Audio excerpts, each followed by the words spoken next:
Alors, est-ce que ça marche? Oui, j'ai l'impression. Alors, la caméra, c'est bon. Le téléphone, c'est bon. Les notes, c'est bon. Eh ben, on y va. Salut les copains, salut les monégasques. Eh ben voilà, on y est. Premier débrief de la saison. J'espère que ça va bien se passer. J'espère que je vais pas dire trop de bêtises. À mon avis, je vais en dire. Euh, J'espère que je vais aussi dire des choses intéressantes. Je vais vous expliquer un petit peu comment va se passer ces débriefs. Donc en fait, il y a plusieurs parties. La première, donc ça sera le rappel de l'objectif par rapport au match. Après, il y aura une impression générale de ma part, donc sans rentrer dans les détails, une impression globale du match. Après, on essaiera de faire un résumé en rentrant un petit peu dans les détails, euh, avec le rappel du contexte, l'équipe, les absents, les actions majeures, les statistiques et tout ça. Après, on enchaînera avec une revue d'effectifs par rapport à des notes, c'est-à-dire que je mettrai des notes aux joueurs entre 0 et 10. Après, il y aura une partie sur un coup de cœur et un coup de gueule, un truc qui m'a plu, un truc qui m'a pas plu. Et en fait, on finira la vidéo par justement l'objectif prochain, c'est-à-dire qu'est-ce que j'attends du prochain match. Voilà. Donc, ben, on commence par le rappel de l'objectif de Monaco-Lille.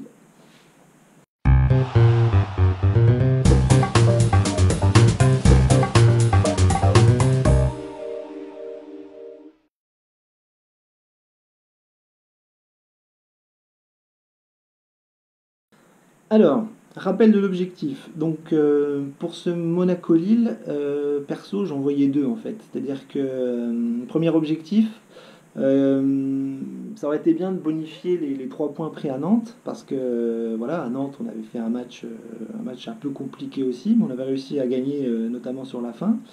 Donc ça aurait été bien de prendre 3 points de plus. Et ça, c'était vraiment important pour la confiance. Après, le deuxième, pour moi, c'était le fait de jouer à domicile, tout simplement. C'est-à-dire que ça aurait dû être une soirée de fête. Voilà, il y avait pas mal de monde au Louis II.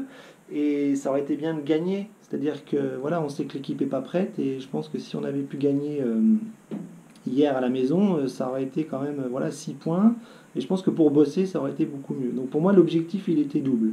Bonifier les 3 points et voilà, faire la fête au Louis II pour le premier match de la saison.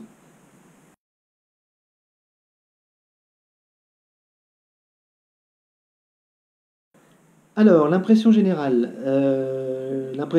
du match, ben, honnêtement, c'était pas un beau match. C'était presque une purge, hein, on peut le dire.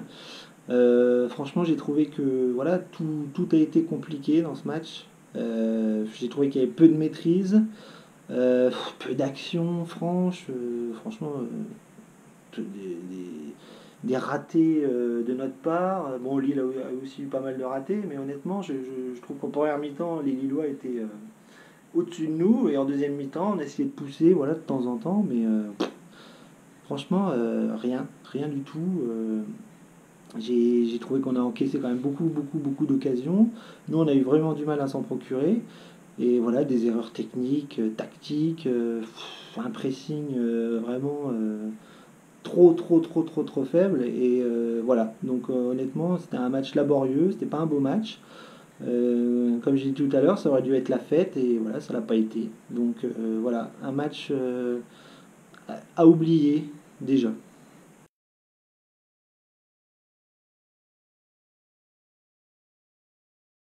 Alors, au niveau du résumé du match, ben, écoutez, on va essayer de faire simple, hein, on va pas rentrer trop dans les détails au niveau du match, parce que ça ce serait beaucoup trop long. Je vais vous rappeler le contexte, l'équipe mise en place par Jardim, les absences, bon les absences hein, on les connaît. Et donc je vais vous parler des actions majeures, hein. On ne va pas rentrer dans les détails, on va essayer de prendre les temps forts. En même temps, dans ce match-là, il n'y en a pas beaucoup. Donc le contexte du match. Donc comme je le disais tout à l'heure dans l'objectif, l'important c'était de bonifier les 3 points pris à Nantes. C'est-à-dire que on avait quand même gagné 3-1 le premier match là-bas. Et donc c'était vraiment très très important d'enchaîner avec une deuxième victoire, en sachant que les Lillois, eux aussi, avaient gagné leur premier match.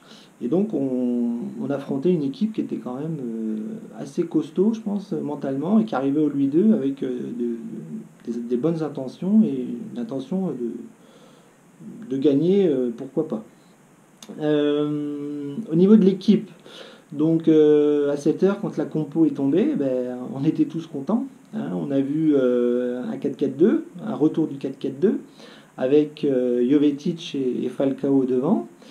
Sinon le reste de la compo était assez classique. Hein. On avait Benaglio dans les buts, sur les côtés Barreca et Touré qui revenait parce que voilà, Pierre Gabriel est blessé, Sidibé est pas prêt, donc on n'avait pas trop le choix. C'était Touré qu'il fallait mettre à droite. Dans l'axe, voilà, Jemerson, Glick, milieu de terrain, Tillmans et Aoulou. Sur les côtés, donc on avait Mboula qui avait déjà joué contre Nantes, et de l'autre côté, Ronny Lopez avec devant Jovetic et Falcao. Donc un 4-4-2, donc tout le monde était content et voilà, on s'attendait à avoir des buts, à avoir des actions et ça n'a pas forcément été le cas. Au niveau des absents, les absents on les connaît, hein. Les deux absents majeurs ça reste Golovin et Pierre Gabriel qui lui s'est blessé au match d'avant. Au niveau des remplaçants, s'il y avait quand même une petite satisfaction, c'était de voir Aïd Benasser sur le banc et Pelé qui était en tribune. Voilà. Pelé qui n'a pas l'air d'être au top. Au niveau des actions, les actions ça va être assez rapide. Hein. Il n'y en a pas eu beaucoup. Hein. En première mi-temps, franchement, il fallait vraiment aller les chercher. Hein. Moi j'étais là en train de prendre des notes. J'essayais de trouver désespérément des actions. Et puis finalement, il y en a eu deux majeures, quoi, hein, notamment une Lilloise à la 27e, avec Selic qui percute depuis son côté droit, qui rentre dans la surface et qui tente un tir avec un crochet extérieur et dans un angle fermé, en fait, il trouve pas le cadre. Voilà, ça c'était une action assez dangereuse pour Lille. Et à la 29e aussi, on a sur un corner frappé depuis la droite, Fonte qui remporte son duel et qui reprend d'une demi-volée du pied droit, et Benaglio qui repousse voilà, sur sa ligne avec un super barré. Voilà, pour moi ça c'est les deux actions majeures de la première mi-temps. En deuxième mi-temps, pas de changement, on reprend les mêmes, on recommence, et le match recommence un petit peu comme la première, hein, c'était un petit peu laborieux, et puis à la 67e minute, on a le même Selic qui ceinture Falcao dans la surface. Alors au début on l'a pas bien vu, hein, parce qu'au niveau, en plus au niveau de la réalisation de Beansport, voilà, ils étaient en train de mettre un ralenti et là on entend les commentaires qui disent penalty. Donc finalement on s'est aperçu que Selic avait ceinturé Falcao dans la surface. Et donc avec le quatrième arbitre, voilà, l'arbitre de la pelouse signe penalty. Voilà, donc on est content, on se dit ça y est, on va ouvrir le score dans ce match un peu soporifique. Et Falcao, qui le rate.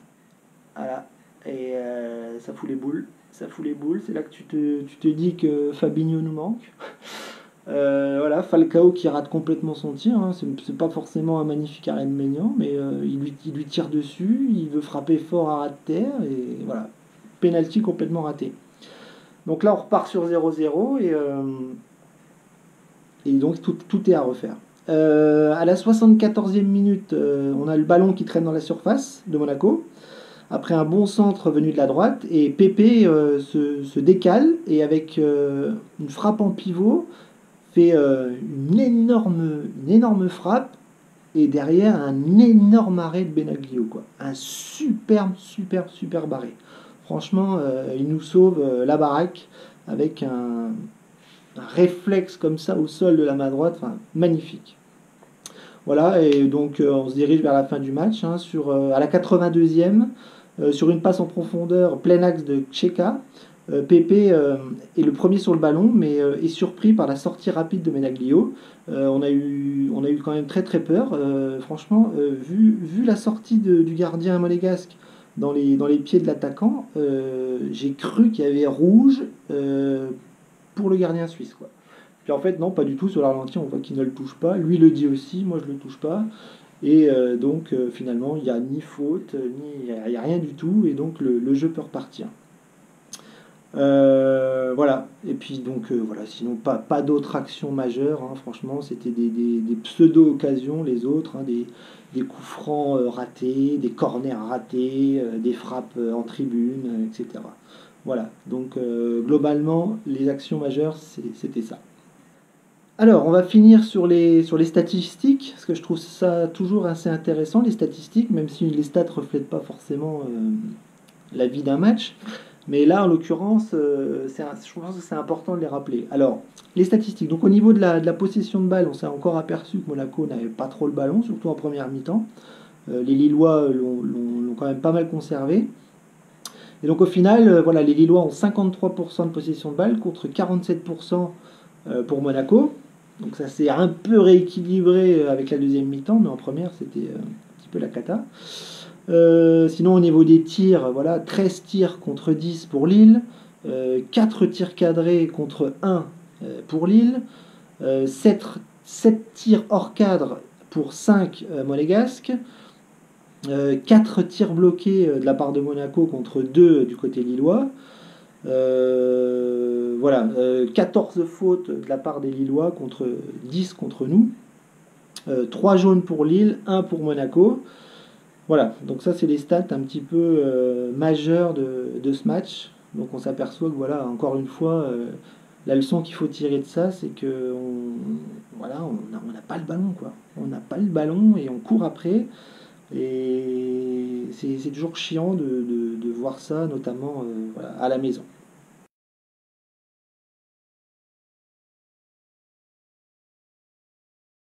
Alors, les notes des joueurs. Les notes des joueurs, donc voilà, donc, comme vous l'avez remarqué, vous aurez donc le visuel du joueur ici et des notes de ma part euh, pour, euh, pour noter les joueurs. Donc vous allez voir, je suis assez gentil, hein, je pense que je suis un bon prof. J'essaye de ne pas mettre des notes trop mauvaises. Et voilà, donc j'espère que voilà, vous comprendrez un petit peu mes systèmes de notation, mais voilà, j'ai une tendance à noter assez large. Alors, Benaglio. Benaglio, ben, c'est pas compliqué, pour moi ça a été le meilleur joueur du match, donc voilà. Donc je lui mets un 7. J'ai trouvé que voilà, il a pratiquement tout réussi, c'est-à-dire que les arrêts majeurs qu'il fallait faire, il les a fait. Je l'ai trouvé concentré sur ses sorties. Bon, il nous en a fait une à un moment donné un peu chaude, un peu olé olé, hein, en dehors de sa surface. Mais sinon, globalement, moi j'ai trouvé qu'il a fait un super match et ça fait vraiment plaisir d'avoir un gardien remplaçant comme lui. Alors, Almami Touré donc, qui revenait de blessure. Donc, comme je vous l'ai dit tout à l'heure, on n'avait pas trop le choix. Hein. Sidibé n'est pas prêt, Gabriel est pété. Donc, voilà, Almami Touré qui revenait. Donc, je lui ai mis 4. J'ai pas trouvé qu'il a fait un match exceptionnel. Il n'a pas fait un mauvais match non plus.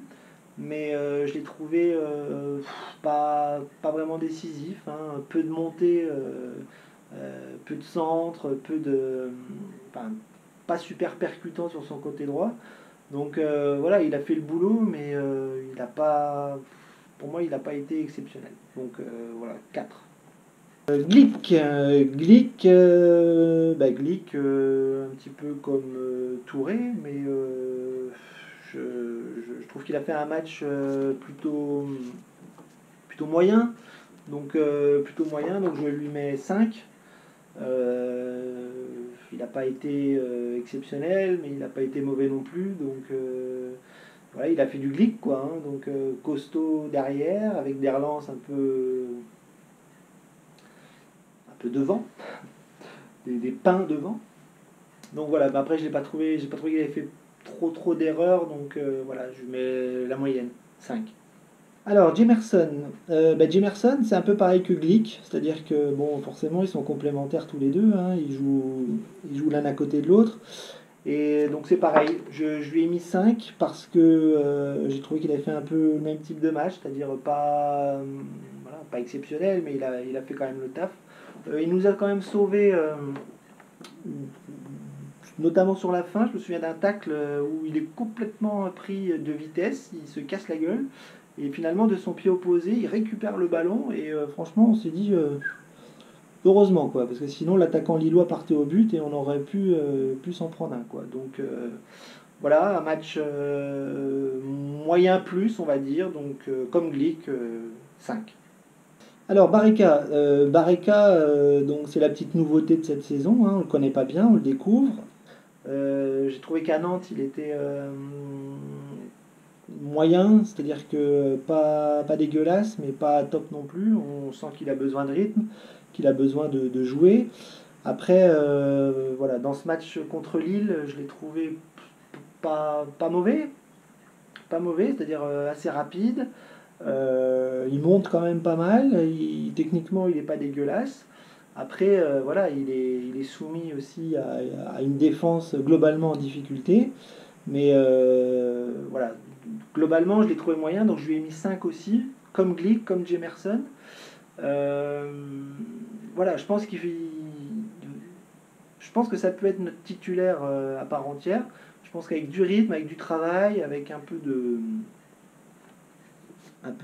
comment de muscle, je pense que voilà, ça peut devenir quand même un bon arrière gauche, quoi. Mais là, pour hier, je lui mets la moyenne parce que voilà, il n'a pas été décisif, il n'a pas fait trop d'erreurs non plus, donc voilà.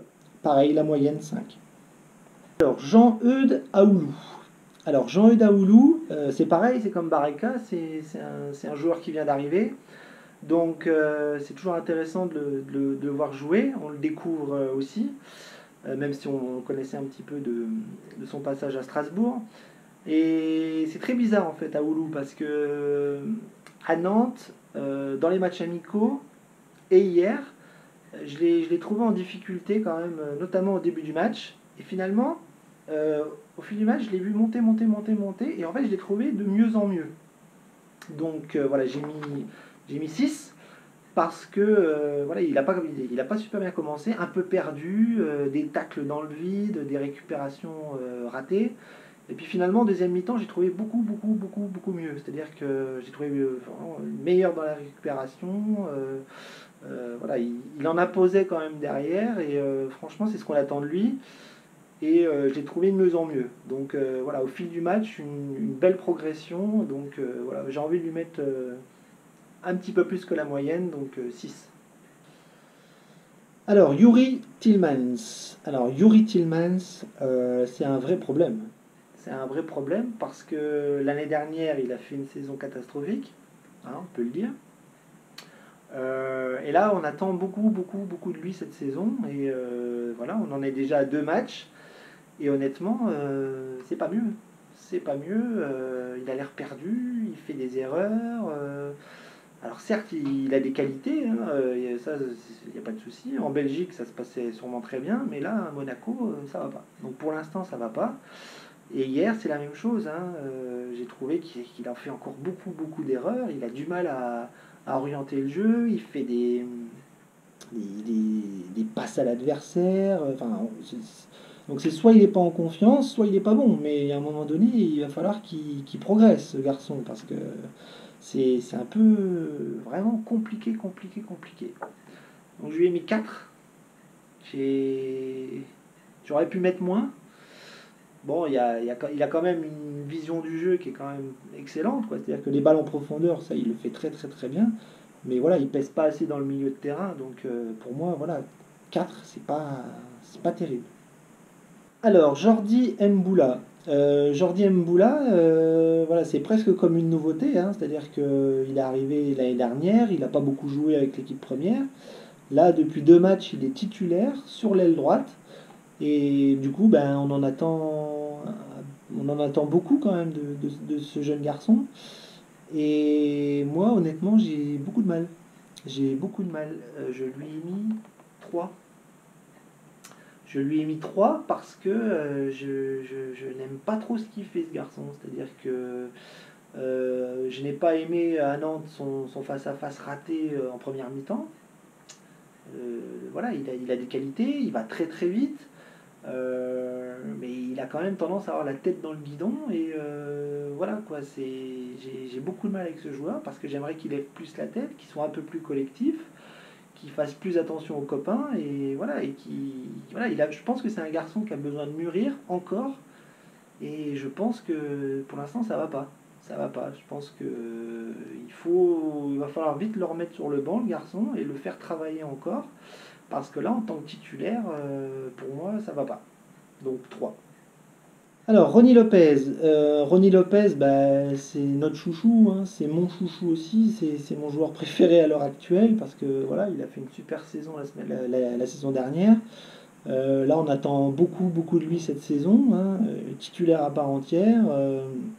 Voilà, il peut dépanner à gauche, il peut dépanner à droite, il marque des buts, il fait des passes décisives. Enfin bref, c'est vraiment pour moi le joueur numéro un. Et hier, hier je l'ai trouvé un petit peu pas transparent, mais il a couru beaucoup dans le vide, il a tenté des choses, mais ça n'aboutissait pas souvent. Donc voilà, donc c'était un peu stérile hier, c'est dommage. Mais bon, à l'image de l'équipe, quoi, hein, c'était un match compliqué pour lui. Donc pas mauvais, pas décisif, pas génialissime. Donc j'ai mis la moyenne. J'ai mis 5. Pas plus, pas moins. Voilà, je pense que on attend beaucoup, beaucoup plus de la part de joueurs. Alors, Jovetic. Jovetic, bah, finalement, c'est un peu. On va faire un tir groupé avec Falcao parce que finalement, on attendait beaucoup, beaucoup de cette doublette hier. Alors, on nous a quand même dit l'année dernière, voire en début de saison, que voilà, Jovetic et Falcao, c'était pas complémentaire. Jardim n'est pas trop fan de cette association-là. Et, ben, peut-être qu'il a raison, hein, je ne sais pas. J'attends encore de voir. Mais en tout cas, hier, on a vu voilà, une doublette en grande difficulté, hein. C'était. À Nantes, ça avait fonctionné sur les buts de fin de match, mais hier, pas grand-chose, quoi, hein. Beaucoup d'activités pour peu de réussite. Donc j'ai mis 4 parce que j'ai pas trouvé un grand Jovetic, voilà, pas décisif. Voilà, il a essayé, mais c'était totalement stérile. Donc 4. Alors Falcao, ben, forcément, hein, c'est notre tête de gondole, donc on en attend beaucoup, beaucoup, beaucoup, beaucoup. Et c'est notre capitaine, donc voilà, il doit tirer l'équipe vers le haut. Et hier, ben, ça n'a pas été le cas. J'ai trouvé un Falcao maladroit. Alors peut-être qu'il n'est pas prêt. Moi personnellement, je ne l'aurais pas mis titulaire hier.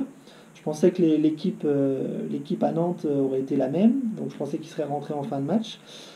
Et donc non, il a joué titulaire, il a joué beaucoup et il a pas marqué. Donc Falcao qui marque pas, c'est forcément un match raté de sa part.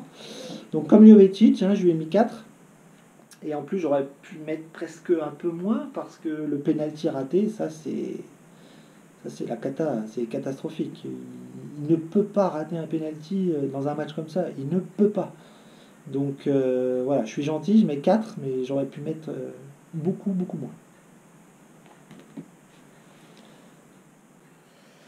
Alors, on va finir avec Samuel Grandsir. Je ne vais pas noter Goebbels et je ne vais pas noter Diop parce qu'ils sont rentrés vraiment très très très peu de temps et franchement, il y a pas grand-chose à dire. Leur rentrée voilà, n'a pas été décisive, donc je ne leur mettrai pas de note.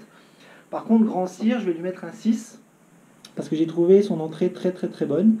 Sur son côté droit, voilà, il a fait mal aux défenseurs, il est souvent passé, il a dribblé, il s'est vraiment démené sur le côté droit.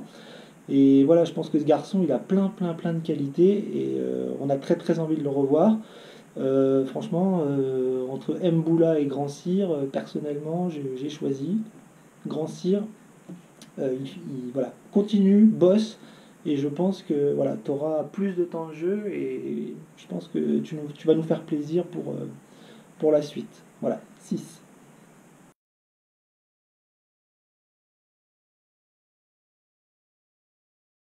Alors, pour le coup de gueule, ben, le coup de gueule, je vais redire un petit peu la même chose que tout à l'heure, hein. C'est-à-dire que voilà, moi j'ai un petit souci avec Mboula. Mboula, voilà, j'ai pas trop aimé son match à Nantes, j'ai pas trop aimé son match contre Lille. Donc voilà, moi perso, voilà, j'aimerais qu'il soit plus collectif, qu'il lève plus la tête Et voilà, il faut pas que ça devienne un nouvel Aubameyang, il faut pas que ce soit un tout droit. Il va très vite, c'est très bien. Mais voilà, il faut qu'il se fonde dans le collectif et il faut vraiment, vraiment voilà, qu'il progresse. Et je pense qu'un petit tour sur le banc, ça lui ferait pas de mal. Voilà. Donc c'est un petit coup de gueule, c'est pas méchant. Alors mon coup de cœur, le coup de cœur, c'est voilà, genre pareil, je redis la même chose que tout à l'heure, c'est Benaglio. Benaglio qui fait un super match, quoi. C'est-à-dire qu'il prend pas de but, il fait des super arrêts, il est décisif. Voilà, c'est vraiment. Je pense qu'on a beaucoup, beaucoup de chance d'avoir un deuxième gardien comme lui. Et voilà, hier, il a montré toutes ses qualités et ça fait vraiment, vraiment plaisir. Voilà, on sait que Subasic va revenir, qu'il sera titulaire, qui reprendra sa place. Mais voilà, moi, je tire mon chapeau à Benaglio pour le match d'hier. Son arrêt sur Pépé, voilà, c'est juste magnifique, quoi. Donc voilà, gros coup de cœur pour le Suisse.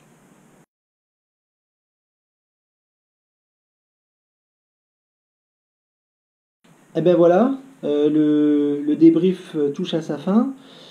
J'espère que ça vous a plu, j'espère qu'on est globalement d'accord tous ensemble. J'espère que voilà, il y en aura plein d'autres et que voilà, on pourra échanger tous ensemble après sur les réseaux sociaux, sur Twitter, Facebook, etc. Voilà, donc pour clôturer ce débrief, j'aimerais que pour la suite, que l'équipe voilà, continue de progresser, que dans le jeu on s'améliore, parce que pour l'instant c'est pas terrible, on le sait, Jardim l'a dit, il faut du temps, il faut du travail, ça va pas être simple, voilà, il faut être patient avec cette équipe. Mais la semaine prochaine, on va à Bordeaux et voilà, Bordeaux n'est pas en super forme. Voilà, ils ont des problèmes de direction, ils ont des problèmes d'entraîneur, ils ont des problèmes de résultats en championnat, etc. Donc voilà, il va falloir qu'on profite de ça pour regagner parce que voilà, il faut prendre les 3 points à Bordeaux. Et voilà, et donc on va aussi attendre sagement la fin du mercato. Je ne parle pas trop du mercato parce que je suis très très très tendu avec ça. J'espère qu'il va se passer quelque chose, j'espère qu'on va prendre des joueurs de qualité, j'espère qu'on va prendre des joueurs d'expérience, j'espère qu'on va pas prendre que des jeunes. Bref, j'espère que le mercato va bien se terminer, j'espère qu'à Bordeaux ça va bien se passer. Moi personnellement, je pourrais pas faire de débrief comme ça la semaine prochaine parce que je suis au Puy du Fou, voilà, pendant 3 jours. Donc je reprendrai les débriefs contre Marseille. Voilà, je vous dis au revoir, salut tout le monde, et on se retrouve sur les réseaux sociaux. À tout de suite.